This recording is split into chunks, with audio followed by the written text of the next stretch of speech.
بسم اللہ الرحمن الرحیم۔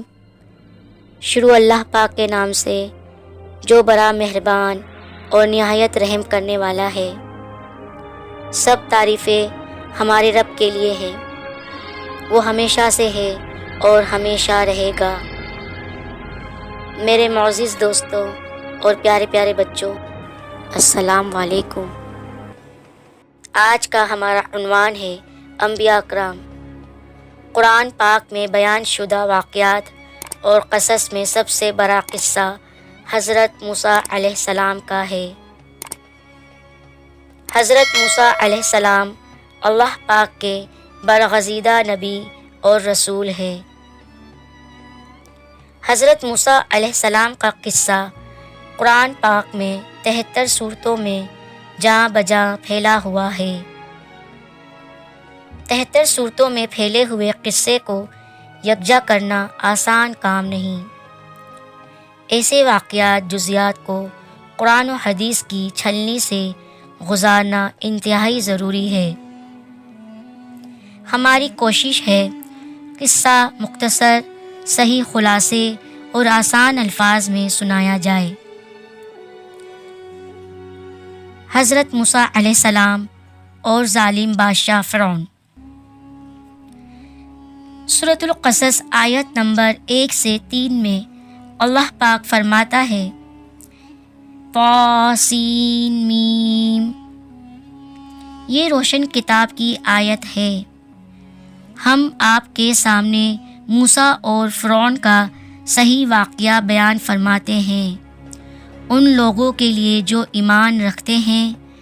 ان آیت میں اہل ایمان والوں کے لیے نصیحت اور یاد دہانی ہے، جبکہ انہی آیت میں فاسق اور نافرمان لوگوں کے لیے ڈراوا اور وعید ہے۔ حضرت موسیٰ علیہ السلام اللہ پاک کے مخلص پیغمبر ہیں اور انہیں اللہ پاک سے ہم کلام ہونے یعنی بات کرنے کا شرف بھی حاصل ہے۔ فرعون کا ذکر قرآن میں ہے۔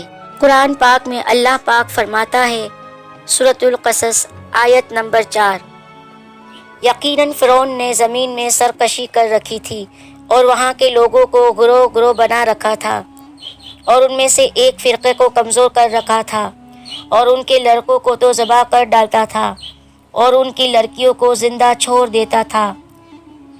بلا شک و شبہ وہ تھا ہی فساد کرنے والوں میں سے۔ یہ بہت ظالم بادشاہ تھا، وہ اپنے آپ کو خدا کہتا تھا، غریبوں پر ٹیکس لگاتا، امیروں کو عزت دیتا۔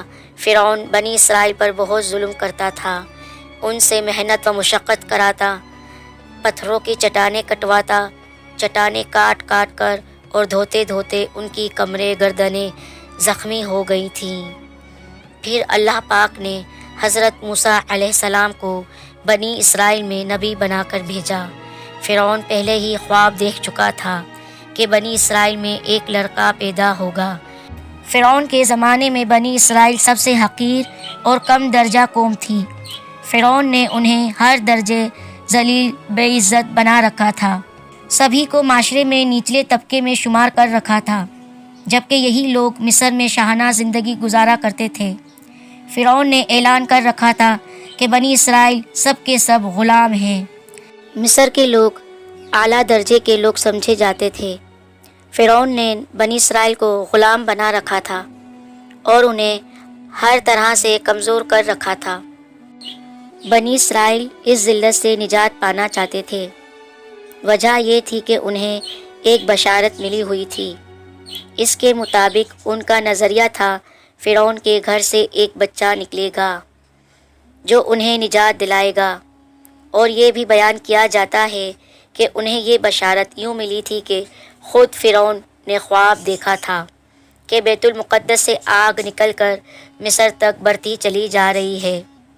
وہ آگ مصر میں موجود تمام لوگوں کو جلا ڈالتی ہے اور بنی اسرائیل کے تمام گھر محفوظ رہتے ہیں۔ فرعون اس خواب کی تعبیر نجومیوں جادوگروں سے پوچھی، وہ سب فرعون کے نزدیک عالم تھے۔ نجومیوں نے خواب کی تعبیر کچھ اس طرح بتائی کہ بنی اسرائیل میں ایک ایسا بچہ پیدا ہوگا جس کی وجہ سے مصریوں کی ہلاکتیں ہوں گی۔ یہ تعبیر سن کر فرعون ڈر گیا، تو اس نے ایک خوفناک حکم جاری کیا کہ بنی اسرائیل میں جو لڑکا پیدا ہو قتل کر دیا جائے۔ 70,000 لڑکے قتل کر ڈالے گئے۔ پھر قوم کے بوڑھے جلد جلد مرنے لگے۔ امیر گھبرا کر فرعون سے کہنے لگے، بنی اسرائیل میں موت کی غرم بازاری ہے، ہمیں مزدور نہیں ملتے، ہمیں خدمتگار کہاں سے ملیں گے؟ تو فرعون نے حکم دیا کہ 1 سال بچے قتل کیے جائیں اور 1 سال چھوڑ دیے جائیں۔ اللہ پاک کی قدرت دیکھیے، تو جو سال چھوڑنے کا تھا اس میں حضرت ہارون پیدا ہوئے، اور قتل کے سال حضرت موسیٰ علیہ السلام کی ولادت ہوئی۔ قرآن پاک میں اللہ پاک فرماتا ہے، سورۃ القصص آیت نمبر 7، اور ہم نے موسیٰ کی ماں کی طرف وحی بھیجی کہ اس کو دودھ پلاؤ، جب تم کو اس کے بارے میں کچھ خوف پیدا ہو تو اسے دریا میں ڈال دینا، اور نہ تو خوف کرنا اور نہ رنج کرنا، ہم اس کو تمہارے پاس واپس پہنچا دیں گے اور پھر اسے پیغمبر بنا دیں گے۔ تو ان کی والدہ نے فرعون کے خوف سے ان کو ایک صندوق میں رکھ کر صندوق کو مضبوطی سے بند کر کے دریائے نیل میں ڈال دیا۔ دریا سے نکل کر ایک نہر فرعون کے محل کے نیچے بہتی تھی۔ یہ صندوق دریائے نیل سے بہتے ہوئے نہر میں چلا گیا۔ اتفاق سے فرعون اور اس کی بیوی آسیہ دونوں محل میں بیٹھے ہوئے نہر کا نظارہ کر رہے تھے۔ جب ان دونوں نے صندوق کو دیکھا تو خدام کو حکم دیا کہ اس صندوق کو نکال کر محل میں لائے۔ جب صندوق کو کھولا گیا تو اس میں سے ایک نہایت خوبصورت بچہ نکلا، جس کے چہرے پر حسن و جمال کے ساتھ ساتھ انوار نبوت کی تجلیات چمک رہی تھی۔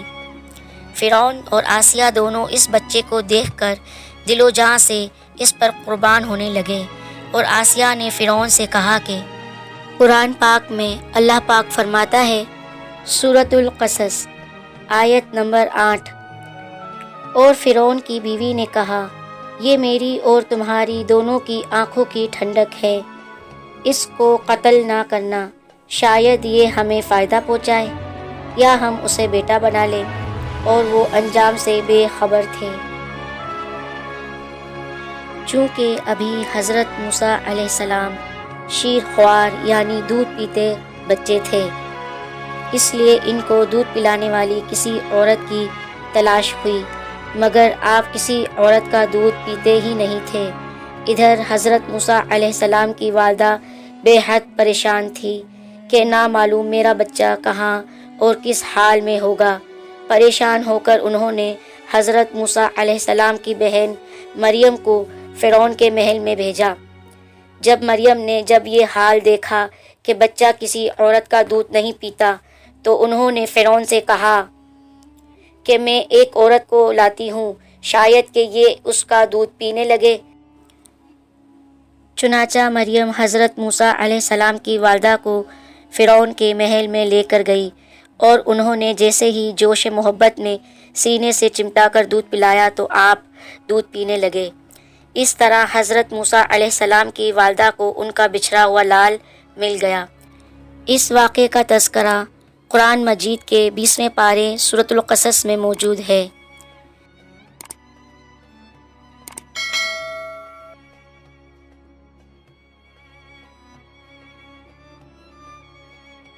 شکریہ۔